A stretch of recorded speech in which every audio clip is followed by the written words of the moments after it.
अस्सलाम वालेकुम आवाज़गार दोस्तों, उम्मीद है तव्हां सब खैरियत सां हूंदो।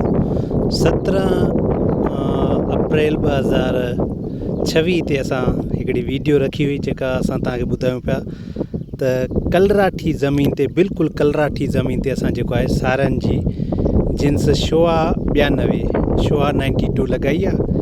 हाणे हुननि अॼु आहे 7 मई 2026। हाँ ओवरऑल जेकर हिन जी जर्मिनेशन जी असां ॻाल्हि कंदासीं, तव्हांखे मां कोशिशि कंदुसि थोरो ॾेखारींदुसि त ओवरऑल जर्मिनेशन हिन जी सुठी थी आहे। छाकाणि त हिकिड़ी असां खां ग़लती थी वई जो असां हिन खे सीड रेट फ़ी जरेब ते हिकिड़ो जरेब आहे असांजो, ॿी असांजी जेका आहे नर्सरी ते पोखियल आहे उहा साम्हूं आहे, उन जी बि वीडियो तव्हां सां अलॻि शेयर कंदासीं।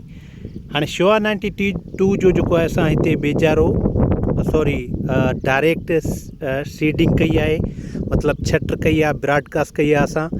पर हाणे जेको हिन मां ॿिज कुझु जेको 10 किलोनि मां मुंहिंजो हारी ॿुधाए थो त मां 2 किलो अञा बचाया आहिनि। हिकिड़ी बारी मां मतिलबु उहा लॻाई आहे, नर्सरी लॻाई आहे, ठीकु आहे।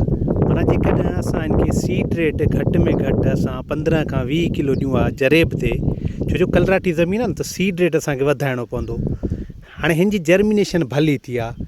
ही पासो जरेब जो जेकॾहिं पाण हितां जितां मां बीठो आहियां अधु खां, ही पासो माना उत्तर साइड आहे, ॾखिण साइड आहे। ॾखिण साइड कुझु ज़मीन सुठी आहे ऐं उत्तर साइड कुझु ज़मीन, माना विच खां हिन उत्तर साइड वारे पर जॾहिं हींअर कैमरा आहे एॾां कुझु ज़मीन आहे कसी, ठीकु आहे। पर ओवरऑल मां अलहमदुलिल्लाह सेटिस्फाई आहियां न, त जर्मिनेशन सुठी थी आहे। आस्ते आस्ते ही ॿूड़ो हणी वेंदो।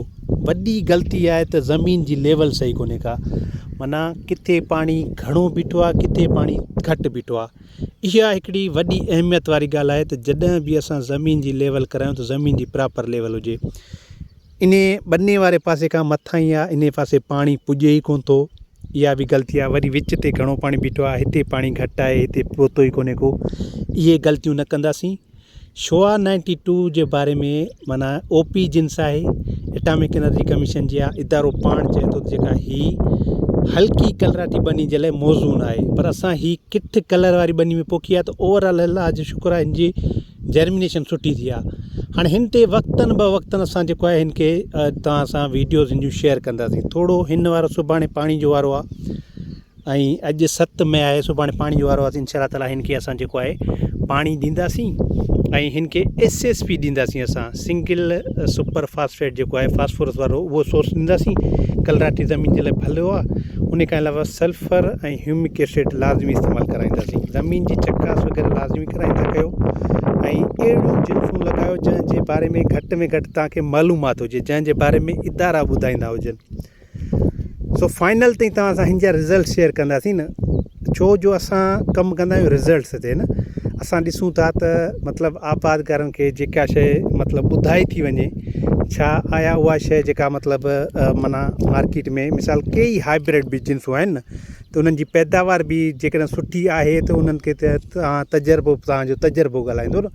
हिकिड़ो साल 2 साल तव्हां लॻायो आहे, न लॻायो आहे, त उन हिसाब सां तव्हांखे ख़बर पवंदी। सो असांजा जेके इदारा मतिलबु जिन्स जॾहिं रिलीज़ कंदा आहिनि उन ते तमामु वॾा तजुर्बा कंदा आहिनि। ही इदारे जी दावा ॾाढी बहितरीनु दावा आहे त हल्की कलराठी ज़मीन जे लाइ मौज़ून आहे। जेकॾहिं ही सफ़ा कलराठी ज़मीन आहे, हिन जी ओवरऑल अलहमदिल्ला जर्मिनेशन ऐं ग्रोथ आस्ते आस्ते सुठी थी पई।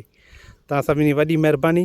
ऐं हिन ते जीअं ई वीडियो असां ठाहींदासीं तव्हांजे लाइ, पोइ वीडियो जो रेफरेंस ॾेई करे इंशाअल्लाह ताला असां तव्हां सां वीडियो शेयर कंदासीं। Thank you so much.